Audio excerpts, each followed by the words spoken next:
Hello बच्चों, अपने GOC lecture series के अंदर बेसिक स्ट्रेंथ चल रहा था और बेसिक स्ट्रेंथ के अंदर अपन ने एलिफेटिक और एरोमेटिक अमीन की बेसिक नेचर को अपन ने पढ़ लिया था। सही है। और उसके बाद अपन ने ऑर्थो रूल्स भी देखे थे एरोमेटिक अमीन के लिए, यानी कि एनेलिन के लिए।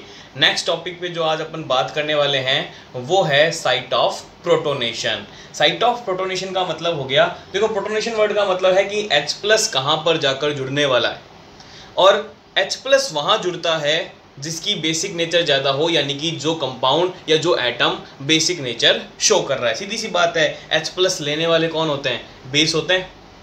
तो साइट ऑफ प्रोटोनेशन का मतलब हो गया वो जगह जहाँ पे H प्लस जुड़ने वाला है, यानी कि वो एटम जो कि बेसिक नेचर शो करने वाला है। अब ये दिमाग में आता है कि वो तो अपन आसानी से EN वगैरह उन सब चीज़ों से बता सकते हैं। हाँ, उन सब चीज़ों से बता सकते हैं, लेकिन कभी कभी क्या होता है वहाँ पे अपने पास आंसर नहीं आता। फॉर एग्जाम्पल कि जैसे मैंने लिखा NH2OH, मैं कहूँ कि बताओ यहाँ पे बेसिक नेचर कौन शो करेगा, तो सिंपल सी बात है, आप कह दोगे सर नाइट्रोजन शो करेगा, क्योंकि नाइट्रोजन के पास EN कम है तो वो लोन पेयर जल्दी डोनेट कर देगा, ऑक्सीजन की EN ज़्यादा है तो वो लोन पेयर लेट डोनेट करेगा। सही है। लेकिन मैंने आपको कंपाउंड दिया RC डबल बॉन्ड NH2। अब आपसे पूछा कि बताओ यहाँ पर ऑक्सीजन और नाइट्रोजन में से कौन बेसिक नेचर शो करेगा, तो अगर आपको ये साइट ऑफ प्रोटोनेशन नहीं पता होगा तो ऑब्वियसली बात है आप नाइट्रोजन को टिक करोगे, लेकिन ऐसा नहीं होता। एमाइड के अंदर बेसिक नेचर ऑक्सीजन शो करता है, इसलिए जो एमाइड होता है वो बाकी नाइट्रोजन कंटेनिंग कंपाउंड से लीस्ट बेसिक नेचर का होता है। इसकी लीस्ट बेसिक नेचर का रीज़न यही है कि यहाँ पर बेसिक नेचर ऑक्सीजन से शो होती है। लाइक इसी की तरह यूरिया भी अपनी बेसिक नेचर ऑक्सीजन से ही शो करता है। तो यहाँ पर चीज़ें वेरिएबिलिटी आने लग जाती है, चीज़ों के अंदर वेरिएशन आने लग जाते हैं। तो इसको समझने के लिए या इसको पहचानने के लिए, यहाँ से क्वेश्चन सॉल्व करने के लिए आपको साइट ऑफ प्रोटोनेशन की हेल्प लेनी पड़ती है। आई बात समझ में? चलो बात करते हैं साइट ऑफ प्रोटोनेशन की। एक ट्रिक, एक प्रोसेस फॉलो करते हैं अपन साइट ऑफ प्रोटोनेशन के लिए। हर बार हर कंपाउंड के ऊपर आपको वही प्रोसेस लगाना है और आप आसानी से रिजल्ट वहाँ से प्राप्त कर सकते हो, आपको वहाँ से रिजल्ट मिल जाएगा। देखो ट्रिक क्या कहती है आपको। ट्रिक का सबसे पहला पॉइंट है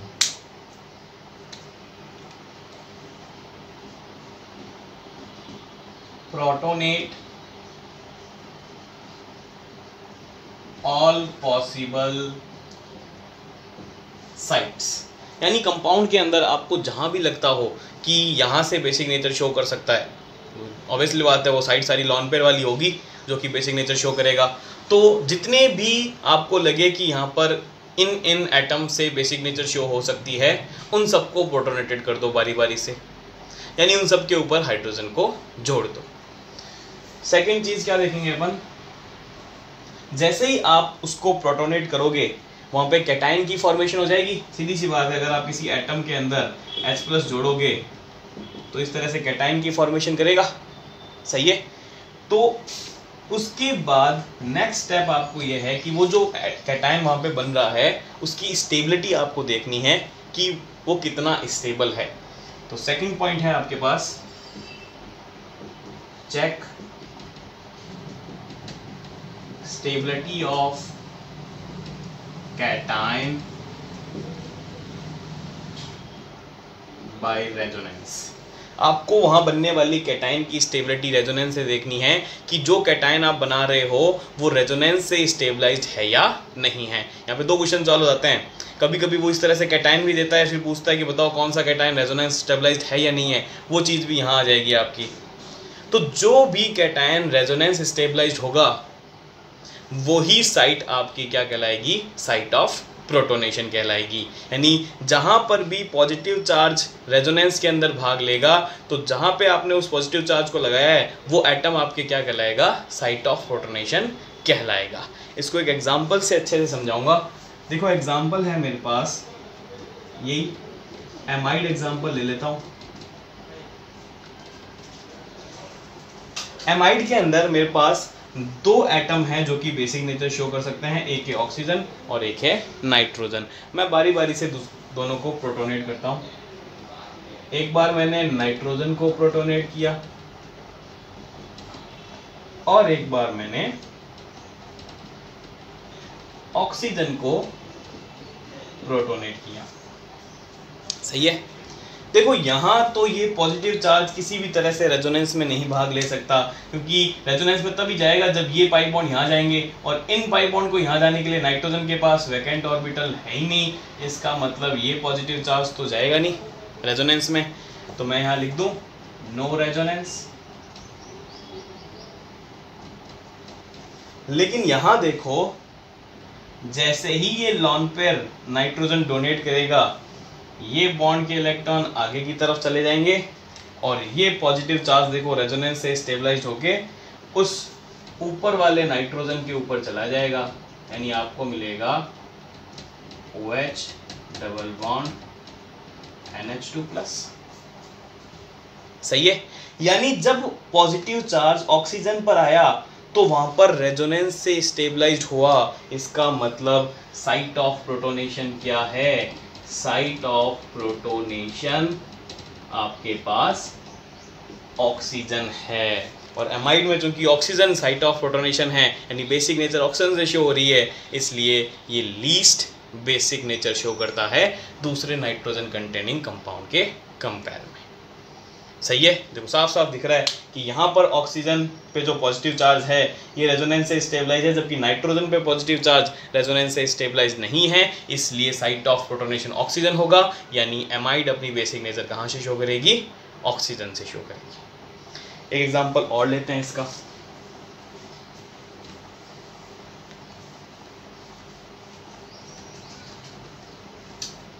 अपन बात करते हैं यूरिया की।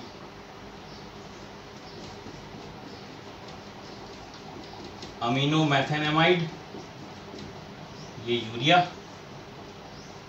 यूरिया के अंदर भी सेम ऑक्सीजन और नाइट्रोजन लॉन पेयर हैं, यानी बेसिक नेचर इन दोनों से शो हो सकती है। अब ये दोनों नाइट्रोजन तो एक जैसी है, इसमें तो कोई फर्क नहीं है, यहाँ से करेगा यहाँ से करेगा तो एक ही बात होगी। तो इन दोनों में से एक को प्रोटोनेटेड कर देते हैं और एक ऑक्सीजन को प्रोटोनेटेड कर देते हैं। तो देखो मेरे पास आएगा NH2C double bond NH3+ NH2C double bond, ये ऑक्सीजन को प्रोटोनेट कर देता हूँ। वापस वही चीज़, ये यहाँ पर नाइट्रोजन के पास वैकेंट ऑर्बिटल है ही नहीं, इसका मतलब यहाँ पर रेजोनेंस नहीं होगा। लेकिन यहाँ पर देखो ये नाइट्रोजन जैसे ही लॉन पेयर देगा, ये इस तरह से पॉजिटिव चार्ज स्टेबलाइज्ड हो गया। ये इधर से भी हो सकता है और ये इधर से भी हो सकता है, यानी कि यहाँ पर दो तरफ से ये रेजोनेंस में पार्टिसिपेट कर सकता है, यानी इसकी स्टेबिलिटी बहुत ज़्यादा हो जाएगी। यानी कि साइट ऑफ प्रोटोनेशन क्या हो जाएगा आपके पास? यहाँ पर भी ऑक्सीजन हो जाएगा साइट ऑफ प्रोटोनेशन। और अगर मैं एमाइड और यूरिया का कंपैरिजन करूं तो वहाँ पे एक तरफ से ही रेजोनेंस में भाग ले रहा था पॉजिटिव चार्ज, यहाँ पे दो तरफ से ले रहा है। इसका मतलब यूरिया की बेसिक नेचर ज़्यादा होती है इन कंपेयर टू एमाइड। आई बात समझ में? एक आधा एग्जांपल और देखते हैं।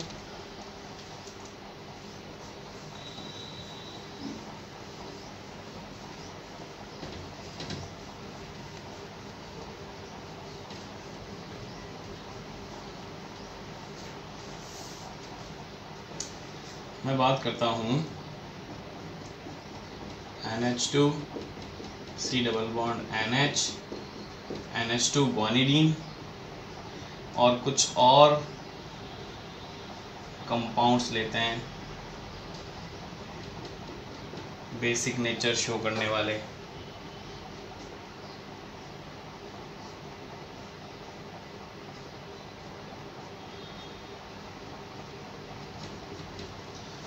इन सब में साइट ऑफ प्रोटोनेशन चेक करनी है। आप एक बार वीडियो पॉज करके खुद ट्राई कर सकते हो और उसके बाद यहाँ से सॉल्यूशन देख सकते हो। चलो मैं इसका सॉल्यूशन डायरेक्ट बताता हूँ आपको। साइट ऑफ प्रोटोनेशन, सबसे पहले प्रोटोनेट करो। दो साइट दिख रही है मुझे, ये दोनों नाइट्रोजन एक जैसी है, ये डिफरेंट नाइट्रोजन है, तो इन दोनों में से एक को प्रोटोनेटेड कर दो। NH2C double bond NH NH3+ और एक बार नीचे वाली नाइट्रोजन को प्रोटोनेटेड कर दो NH2+ NH2। चेक करो भाई रेजोनेंस स्टेबलाइज है या नहीं है। बिल्कुल कोई हालत में यहाँ पर वैकेंट ऑर्बिटल है ही नहीं, कोई रेजोनेंस वगैरह नहीं है। जबकि यहाँ देखो वही बात, ये गया यहाँ पर, ये रेजोनेंस स्टेबलाइज, ये गया यहाँ पर और ये रेजोनेंस स्टेबलाइज। अब कोई ये कहेगा सर यहाँ पे नाइट्रोजन के पास वैकेंट ऑर्बिटल नहीं है तो यहाँ पे भी तो नहीं होना चाहिए। तो भाई सीधी सी बात है, यहाँ पर तो एक बाहर से अलग से पाई बॉन्ड आ रहा है, ये पाई बॉन्ड इस नाइट्रोजन के पास पहले नहीं था, अब आ रहा है, यानी 2 इलेक्ट्रॉन एक्स्ट्रा नए आ रहे हैं।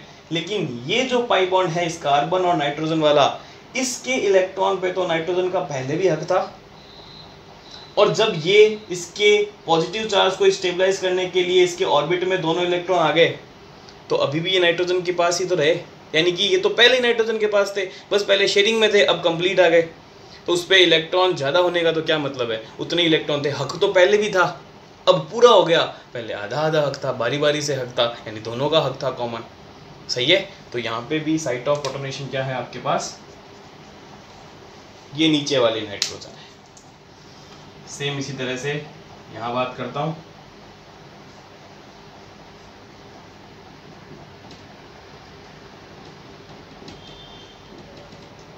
ये लो,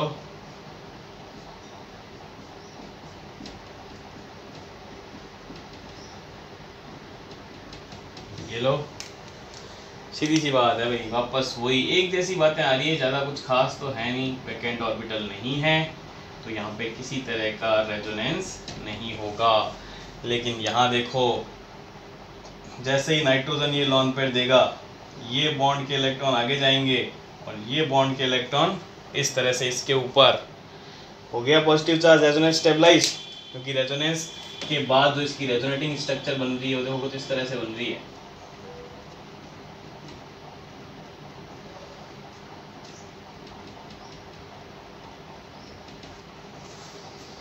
यानी पॉजिटिव चार्ज यहाँ से उठ के कहाँ चला गया, यहाँ चला गया, वाया रेजोनेंस गया है ना, इसका मतलब रेजोनेंस में पार्टिसिपेट किया है, स्टेबिलिटी ज़्यादा मिलेगी तो बेसिक नेचर ज़्यादा होगी।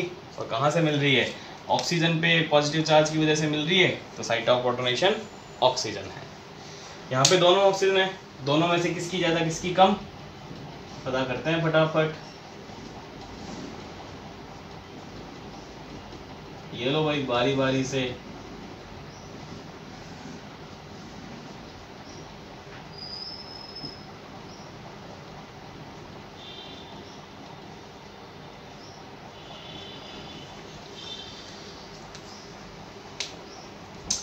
अगर मैं इसको स्टेबलाइज करूं तो उसके लिए एक ही तरीका है कि इन बॉन्ड के इलेक्ट्रॉन को यहाँ आना पड़ेगा, लेकिन ऑक्सीजन के पास वैकेंट ऑर्बिटल होते नहीं है, इसलिए यहाँ पर तो किसी तरह से रेजोनेंस होगा नहीं। अगर मैं इसको स्टेबलाइज करने के लिए जाऊं तो देखो कैसे स्टेबलाइज कर सकता हूँ। ये ऑक्सीजन अगर लॉन पेयर यहाँ दे दे तो ये बॉन्ड के इलेक्ट्रॉन आगे की तरफ, ये बॉन्ड के इलेक्ट्रॉन आगे की तरफ, ये बॉन्ड के इलेक्ट्रॉन आगे की तरफ, और ये पाई बॉन्ड इसके ऊपर, यानी कि ये पॉजिटिव चार्ज रेजोनेंस से होता हुआ इस ऑक्सीजन के ऊपर आ जाएगा। यानी कि जब यहाँ पर पॉजिटिव लगाया तो स्टेबिलिटी ज़्यादा मिली रेजोनेंस से, इसका मतलब साइट ऑफ प्रोटोनेशन क्या होगा आपके पास, ये वाला ऑक्सीजन साइट ऑफ प्रोटोनेशन कहलाएगा। तो इस तरह से आप साइट ऑफ प्रोटोनेशन की हेल्प से बता सकते हो कि कंपाउंड कहाँ से बेसिक नेचर शो कर सकता है। इसके अलावा आप पॉजिटिव चार्ज की स्टेबिलिटी बता सकते हो, और पॉजिटिव चार्ज की स्टेबिलिटी से आप उस कंपाउंड की स्टेबिलिटी बताकर आप बेसिक नेचर का ऑर्डर भी आपस में कैलकुलेट कर सकते हो, अगर एक से ज़्यादा इस तरह के कंपाउंड आपको दे दिए जाएं। सही है। तो साइट ऑफ प्रोटोनेशन बहुत हेल्प करती है आपको बेसिक नेचर के क्वेश्चन सॉल्व करते समय, और साथ में ऐसे पॉजिटिव रेजोनेंस में पार्टिसिपेट कर रहा है या नहीं कर रहा, ऐसे क्वेश्चंस भी आपको बुक्स के अंदर कंपटीशन एग्जाम के अंदर मिल जाते हैं। सही है। तो इसकी हेल्प से अपन एक ओवरऑल बेसिक नेचर की ऑर्डर लिखते हैं, बेसिक नेचर के अलग अलग कंपाउंड्स में किस तरह से बेसिक नेचर बताई जाती है। जैसे ओवरऑल एसिडिक नेचर का ऑर्डर लिखते हैं, वैसे ही ओवरऑल एक बेसिक नेचर का ऑर्डर लिखते हैं कि अगर आपके पास सीधा सीधा इस ऑर्डर से क्वेश्चन आ जाए तो ये ऑर्डर याद रखो, आपके पास सीधा आंसर आ जाएगा। तो ओवरऑल बेसिक नेचर, सबसे पहले नंबर आता है ग्वानिडीन का, दुनिया का सबसे बेहतरीन क्षार। उसके बाद नंबर आता है एमीडीन का इनकी structure NH2 C double bond N